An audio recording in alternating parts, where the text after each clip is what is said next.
Assalamualaikum. Pada kesempatan kali ini kita akan membahas lingkaran Moore untuk tegangan bidang ya. Yang kita bahas pada mekanika kekuatan material ya, topik 9 ini.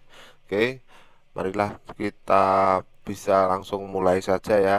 Apa itu fungsi kita pengenalan dulu untuk apa sih lingkaran Moore itu sebetulnya ya.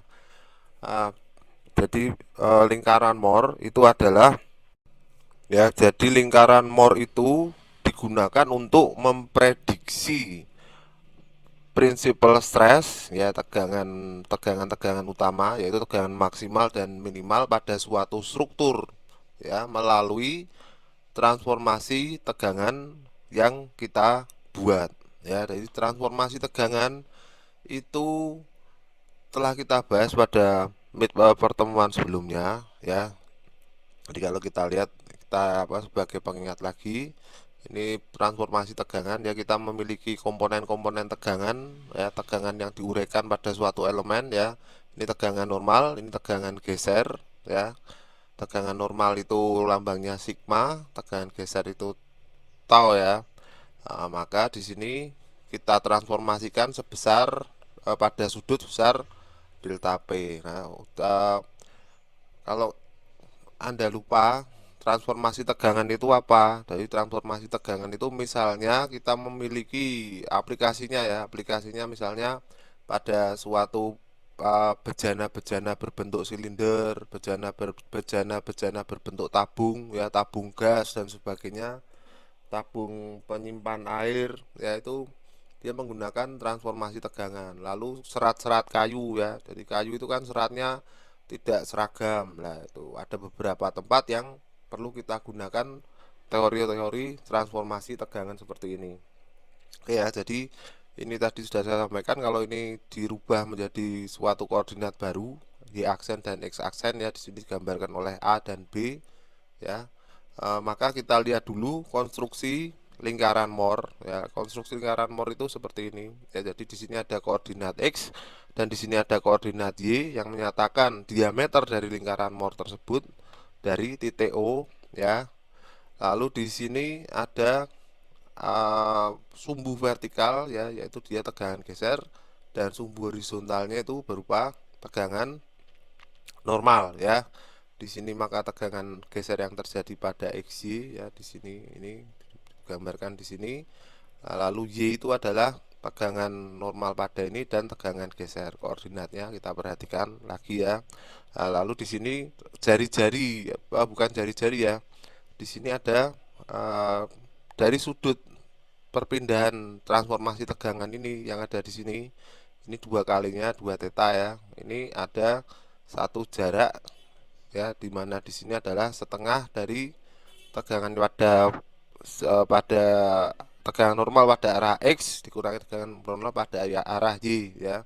Di sini tegangan minimal, di sini tegangan maksimal. Ini yang disebut dengan principal stress ya, tegangan maksimal dan tegangan minimal pada arah normal. Oke ya. Nah, dari lingkaran Moore tersebut ya, lingkaran Moore itu disusun dari ini tadi transformasi tegangan yang ada di sini ya, lalu menjadi lingkaran Moore seperti ini ya. Dari lingkaran Moore tersebut kita secara geometris dapat menurunkan persamaan-persamaan pada 7 9 ini. Ya, ya di sini ada apa?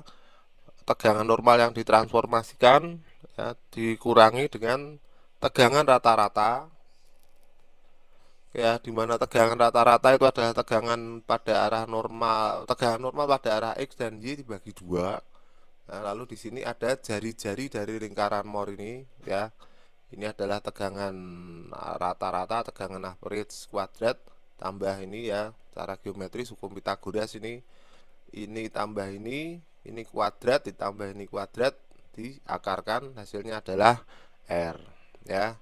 Persamaan 79 ini adalah persamaan 710 ya. Ini adalah persamaan 79 yang diekstraksi menjadi komponen tegangan tegangan rata-rata dan jari-jari dari lingkaran Moore.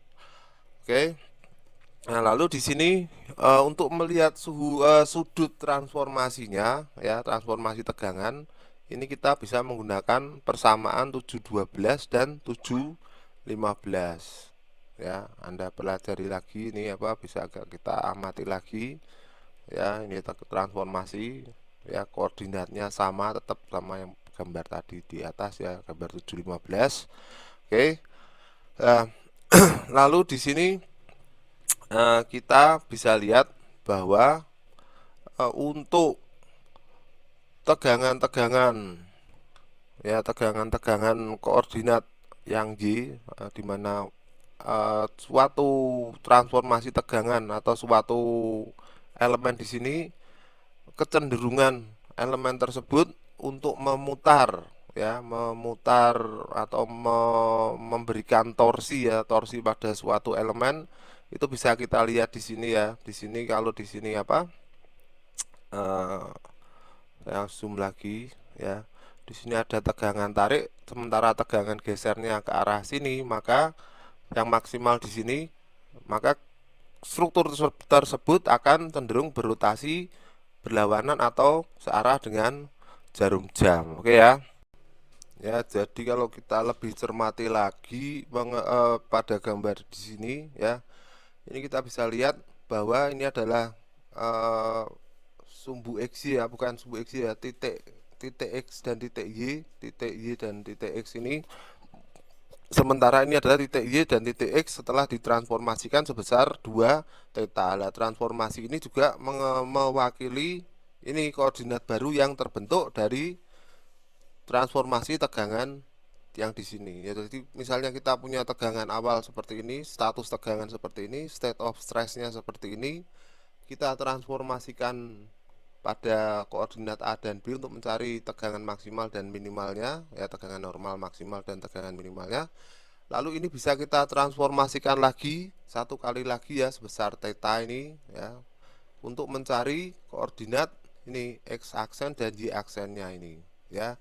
Ini juga persamaannya, koordinatnya hampir sama dengan yang ini ya, dimana ini adalah tegangan geser, tegangan normal pada arah x dikurangi dari tegangan geser yang berkaitan yang ada di sini, delta x ini. Oke ya. Selanjutnya dari sini kita bisa lihat bahwa bidang, jadi untuk menentukan tegangan bidang, jadi bidang-bidang mana yang mengalami tegangan maksimal dan minimal ya, itu kita bisa menggunakan transformasi x aksen dan y aksen tadi ya. Di sini kita disimpulkan ya bahwa tegangan geser maksimum itu adalah 45 derajat ya, dari tegangan 45 derajat arahnya dari bidang utama ya. Nah, ini dua tetanya adalah 90 derajat. Nah, di sini kita bisa lihat bahwa pada titik D dan E pada lingkaran Moore itu akan berkaitan dengan bidang-bidang di mana tegangan maksimum itu akan terjadi ya. Di sini 90, di sini adalah titik D dan E, di sini adalah tegangan maksimal ya, tegangan geser maksimal, dan tegangan normal maksimal itu ada di sini ya. Jadi tegangan normal maksimal itu ada di A dan B, tegangan geser maksimal ada di D dan E yang besarnya 90 derajat ya, dari kalau di lingkaran Moore 90 derajat, tapi pada fisiknya secara fisik dia terletak 45% dari 45 derajat ya, 45 derajat dari bidang yang sudah ditransformasikan ini ya. Sementara di sini A dan B tadi ini adalah bidang utamanya. Nah, jadi di mana tegangan maksimal dan minimal itu terjadi, tegangan normal ini tegangan normal minimal, ini tegangan normal maksimal ya, maka dia adalah 45 derajat. Oke ya. Nah, dari konstruksi sini ini kita bisa lihat ya bahwa jika suatu bidang atau sisi dari di sini ini akan cenderung berotasi searah jarum jam ya. Ini jika tegangan tegangan gesernya itu searah dengan ke arah sini, maka dia akan memutar elemen ini sebesar searah jarum jam. Kalau sebaliknya dia akan berlawanan dengan jarum jam. Lah, tegangan geser yang akan membuat lingkaran Moore ini apa bergeser memutar ya searah jarum jam itu jika tegangan geser maksimalnya itu ada di sini. Sementara dia akan memutar bidang itu berlawanan dengan arah jarum jam ya jika tegangan geser maksimalnya berada di bawah. Oke ya, dari gambar di sini ya kita bisa lihat. Oke, lalu selanjutnya kita langsung masuk ke contoh saja ya. Ya, lalu di contoh sini ya untuk kondisi tegangan seperti berikut ya, state of stress itu kondisi tegangan ya. Eh, yang pertama ini buat lingkaran Moore ya, yang kedua itu tentukan tegangan utama ya, tegangan utama. Yang berikutnya ini adalah tentukan tegangan maksimal, tegangan geser maksimal ya yang berkaitan dengan tegangan normal yang ada ya. Jadi untuk pertama ini kita bisa merekonstruksikan tegangan lingkaran Moore ya dengan memasukkan data-data yang ada di sini ya.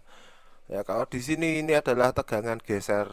Tegangan di sini kita lihat bahwa yang di vertikal sini ada suatu tegangan kompresif atau tegangan tekan sebesar 10 megapascal. Di sini tegangan tarik sebesar 50 megapascal dan di sini ada satu tegangan geser ke arah atas yang akan memutar elemen ini searah jarum jam yaitu sebesar 40 megapascal. Nah, maka rekonstruksi lingkaran Moore-nya bisa kita langsung lihat di sini untuk kita pelajari ya. Rekonstruksinya seperti ini. 10 megapascal pada arah kompresif ya. Ini kita bisa buat di sini ya. Jadi ini di sini koordinat Y-nya. Y pasti ada di sini. Lalu di sini ada 40 megapascal pada arah ke kanan sini ya, ini tegangan gesernya kita lihat ya, kita sesuaikan dengan koordinatnya. Tegangan geser ini adalah tegangan normal, tegangan gesernya 40.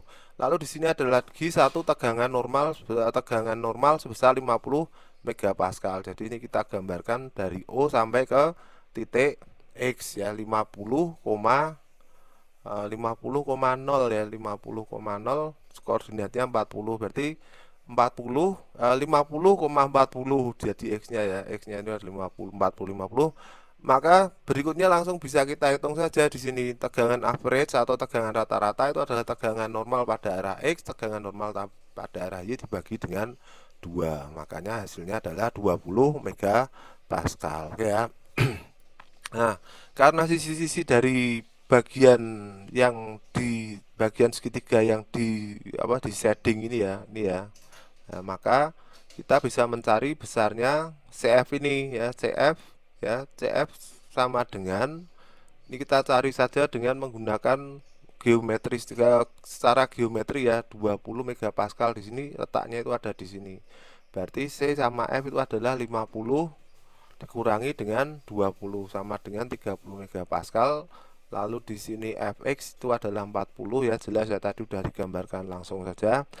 Maka di sini radius dari jari-jari lingkaran Moore ini adalah sebesar Cx sama dengan ini, sama dengan 50 megapascal. Oke ya, jadi kita lihat ini ya.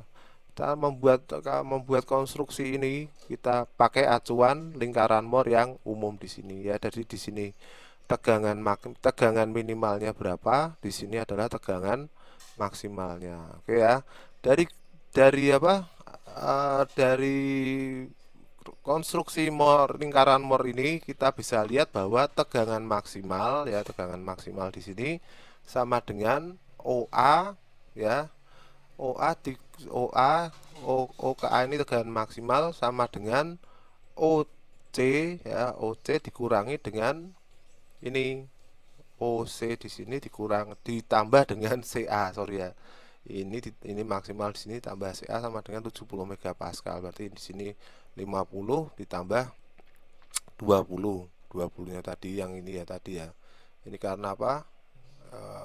50 ada di sini, OC-nya ada di sini ya, O-nya di sini ya, titik O ke C-nya di sini, dia sama dengan 70 megapascal. Lalu tegangan minimalnya itu adalah 50 dikurangi 20 atau 20 di sini dikurangi dengan 50 sama dengan 30 megapascal. Nah, lalu kita berikutnya adalah mencari bidang-bidang bidang-bidang di mana tegangan-tegangan maksimal ini, tegangan-tegangan prinsipal ini berlaku ya. Maka di sini kita masukkan saja tangan theta 2P sama dengan Fx ya, X ya, Y dibagi dengan CF ya, ini 40/30 ya, saya zoom 40/30 sama dengan 2 theta P. 2 theta P nya sama dengan arkes tangan 40/30 ini 53,1, theta P nya itu adalah 53,1 dibagi 2, 2 nya kita turunkan ke sini ya. Nah di sini kita lihat juga bahwa rotasi ini akan menghasilkan CX yang berlawanan dengan arah jarum jam ya. Jadi yang membawa OX itu ke OA itu adalah berlawanan dengan jarum jam. Nah, lalu kita berikutnya menentukan tegangan geser maksimal ya. Untuk tegangan geser maksimal ini kita perlu merotasikannya sebesar 90 derajat ya. Tadi sudah kita bahas di slide sebelumnya ya, ini 90 derajat terhadap tegangan prinsipal itu tadi. Oke, jadi ya maka di sini kita bisa lihat bahwa tegangan geser maksimal itu adalah 50 megapascal ya. Dari di sini secara apa? Secara geometris kita bisa lihat ya, tegangan geser maksimal itu ada di sini. Di OE ini ya, di OE dan DE ini ya. Jadi tegangan geser maksimalnya itu adalah 50 ya, 30 tambah 70 tadi 50 kan ya. Nah, jadi di sini tegangan geser tegangan normal rata-ratanya itu adalah sebesar 20 megapascal. Yang ini kita hitung tadi dari sini ya. Oke. Berikutnya ke contoh satu lagi ya. Oh, bukan, ini ada satu catatan lagi ya. Nah, tegangan Mohr, lingkaran Mohr di sini menyediakan cara untuk me, me, apa, me, memeriksa hasil yang didapatkan ya untuk kondisi-kondisi tegangan di sini ya. Pada kasus pertama di sini kita memiliki suatu elemen balok ya, di sini elemen balok ya. Kita memiliki suatu balok ya, jadi sigma delta X itu sama dengan P per A, ini P, ini A nya di sini ya, luasnya di sini ya. Maka tegangan pada Y itu adalah sama dengan 0, tegangan gesernya itu juga sama dengan 0. Maka tegangan titik-titik pada X dan Y ketika dia ditransformasikan ya itu akan berbentuk seperti ini ya, karena ini ya 0 semua ya. Lalu pada titik D dan E itu akan menghasilkan orientasi yang berada pada tegangan geser maksimal ya. Ini tegangan geser maksimal terjadi di sini, tapi tegangan tegangan normalnya sama dengan 0 ya. Ya, maka di sini kita bisa lihat di sini. Nah, untuk kasus torsi ya, di mana silinder ini akan kita puntir, akan mengalami puntiran ya, kita bisa lihat bahwa tegangan normalnya itu sama dengan 0 ya, dan tegangan geser maksimal itu adalah terletak pada torsi dikalikan dengan C-nya ini ya. C itu momen titik pusat gravitasi dibagi dengan inersianya ya. Ini bisa kita lihat di sini. Maka tegangan maksimal dan minimalnya itu mengikuti persamaan yang ada di sini. Ini plus plus minus R ya. Ya, R-nya di sini bisa kita lihat dari sini. Bisa kita turunkan dari lingkaran Mohr yang ada di sini. Oke ya. Nah, contoh berikutnya ini. Oke, contoh berikutnya ini untuk tegangan status tegangan seperti ditunjukkan di sini, tentukan tegangan bidang utama ya, bidang prinsipal dan tegangan utama ya. Yang B ini komponen-komponen tegangan yang terjadi pada elemen yang diperoleh ya ketika elemen tersebut dirotasikan sebesar 30 derajat. Jadi ini kondisi stresnya seperti ini, ada tegangan tarik 100 megapascal di arah horizontal, 60 pada arah vertikal, dan satu buah tegangan geser yang akan membuat dia berputar searah jarum jam sebesar 48 megapascal. Langsung ini kita bisa rekonstruksikan saja ya. Jadi kita hitung dulu aja. Kita konstruksikan dulu, rekonstruksi dulu ya di sini ya. X itu adalah 100 dan 48 ya. Jadi ini tegangannya, tegangan normal maksimal sama 48 ini ya. Lalu Y-nya itu adalah tegangan yang di sini, minimal tegangan yang di arah atas ini ya, 60,48. Lalu kita bisa buat langsung, oke. Lalu di sini kita bisa langsung menghitung tegangan rata-rata ya. Tegangan rata-rata itu adalah tegangan normal di arah X tambah tegangan normal Y dibagi dengan 2. 100 tambah 60 dibagi 2 sama dengan 80 megapascal ya. Di sini ada tegangan rata-rata, dia tepat di titik pusatnya.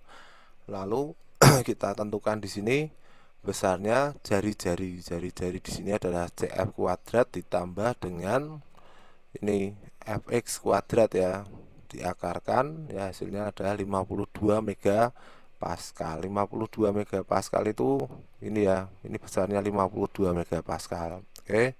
Lalu di sini kita susun sisanya ya. Di sini ada tegangan maksimal itu adalah ini ya, 80 tambah 52. Tegangan minimal itu adalah besar 28. 28 itu dapat dari mana ya? Nanti ada caranya ya. Nah, oke.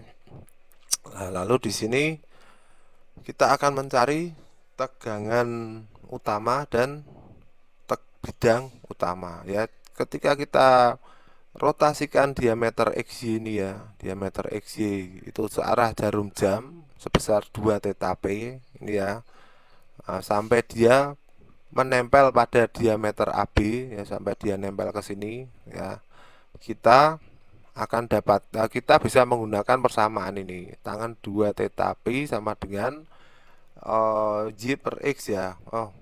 Sumbu XF di sini sumbu vertikal dibagi dengan sumbu horizontal. 48 bagi 20 sama dengan 2,4. Maka 2 theta P adalah arkes tangan ini 67,4 ya. Jadi dibagi 2 hasilnya 33,7 ya. Jadi ini kita geser sini sebesar 33,7. Kita buat lagi ya diagramnya. Nah, ini maksimal, ini minimal. Maksimalnya tadi 28.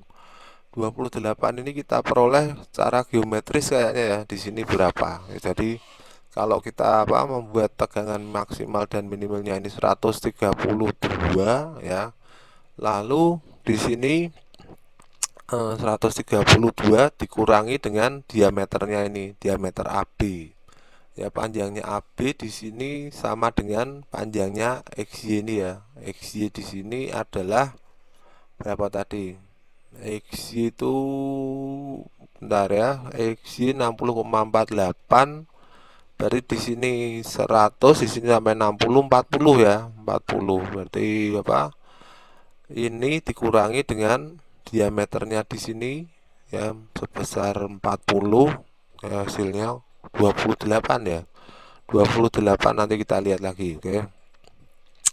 Nah, lalu di sini ya tegangan utama itu direpresentasikan dengan melihat apsika dari titik A dan titik B ya. Maksimalnya itu di sini, ini maksimal, minimalnya ada di sini. Jadi maksimal itu adalah O sampai ke A sama dengan OC ditambah CA ya. OC ini ada ketahuan di sini tadi berapa? 80.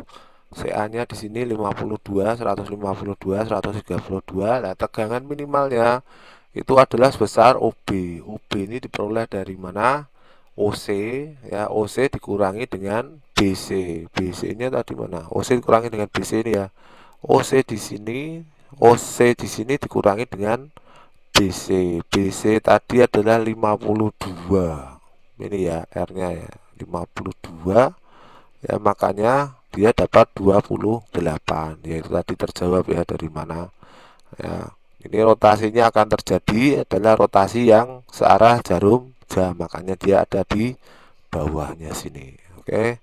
Lalu berikutnya adalah komponen-komponen tegangan ketika elemen tersebut dirotasikan sebesar 30 derajat. Ya, ini tadi awalnya kita rotasikan ketika sebesar 30 derajat, ya kita ingin tahu berapa sih status tegangan ketika dia berada pada 30 derajat, kita rotasikan ya tegangan utamanya.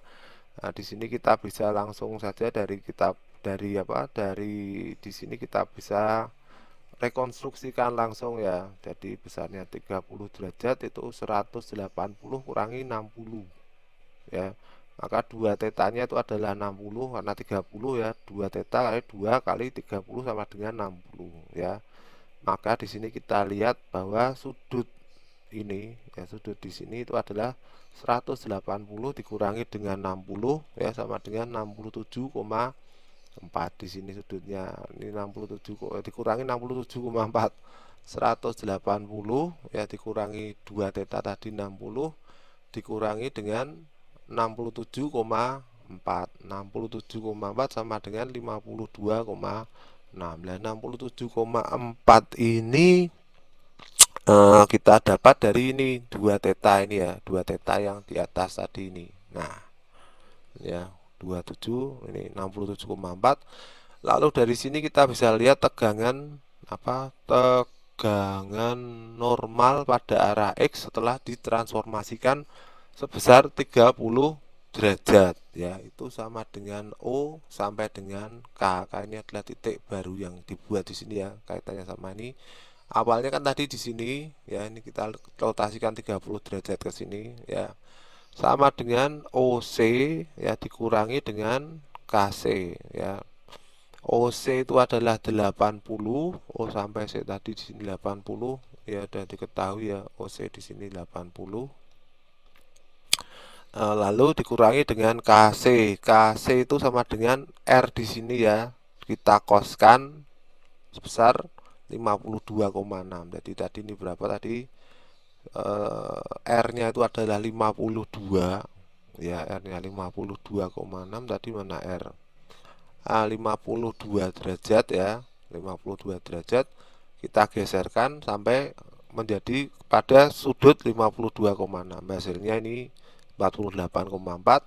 Sedangkan pada arah Y yaitu adalah normal pada arah Y itu setelah ditransformasikan ya, itu digambarkan pada OL di sini ya, OL ya, OL, maka OL sama dengan OC ditambah dengan CL ya, dimana CL ya, CL itu sama dengan ini CL O ke C itu 80 ya, C ke L ini kita bisa pakai ini ya, apa, R di sini kita kosinuskan sebesar 52,6 C ke L ya, ini kan sudutnya ini sama ya, jadi CL kita bisa peroleh dari CY ini kita kosinuskan ke arah atas ya, 52,6 hasilnya seperti ini.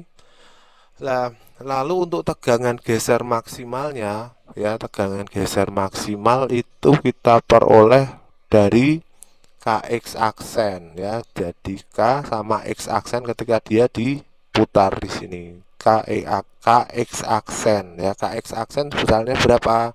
Ini tadi 52. 52 itu tadi R-nya ini ya.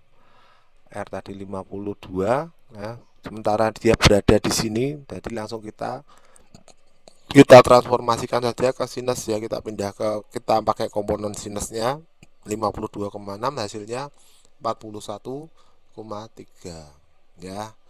Jadi karena dia berada di atas sumbu horizontal di sini, maka pemindahan tegangan sebesar 30 derajat ini akan memutar ya bidang itu sebesar 30 derajat pada arah jarum jam, searah jarum jam. Oke ya. Nah, berikutnya satu contoh lagi.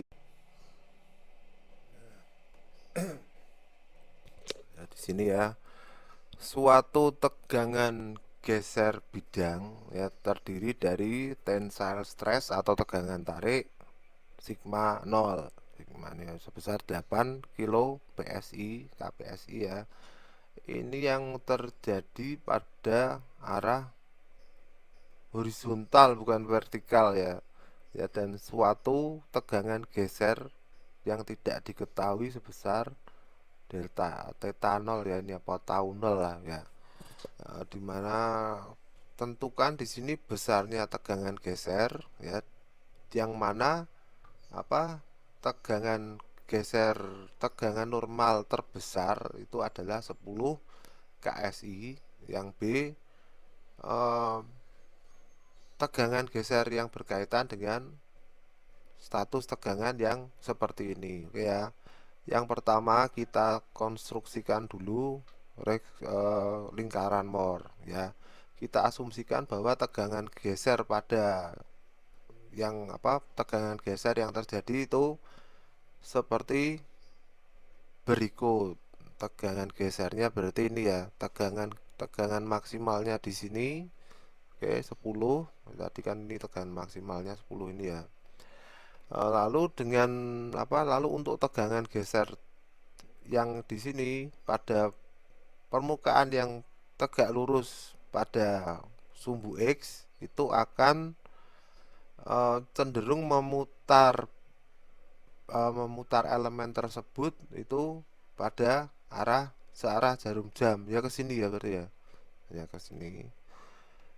Nah, lalu sampai di sini kita dapat memplotkan titik X ya dari koordinat tersebut sebesar 8 KSI ya. Titik X itu pada tegangan titik X 8 ini tegangan normal ya. Berarti dia tegangan normalnya itu 8 di sini. Ya, ini X ini ya. Lalu dan untuk tegangan geser yang berada pada di atas garis horizontal ya, karena dia cenderung memutar searah jarum jam ya. Oke. Lalu kita bisa membuat pertimbangan ya bahwa suatu bidang horizontal dari elemen tersebut yang kita observasikan itu sebesar 0 tegangan normalnya ya, dan tegangan geser ini akan memutar elemen tersebut berlawanan dengan jarum jam ya, di sini ya berlawanan ya, bukan searah tadi ya. Oke. Nah, lalu kita lihat di sini bahwa melalui absika di sini ya, daerah pada garis lurus ini ya, kita bisa menentukan tegangan rata-ratanya ya. Tegangan rata-rata adalah sebesar setengah kali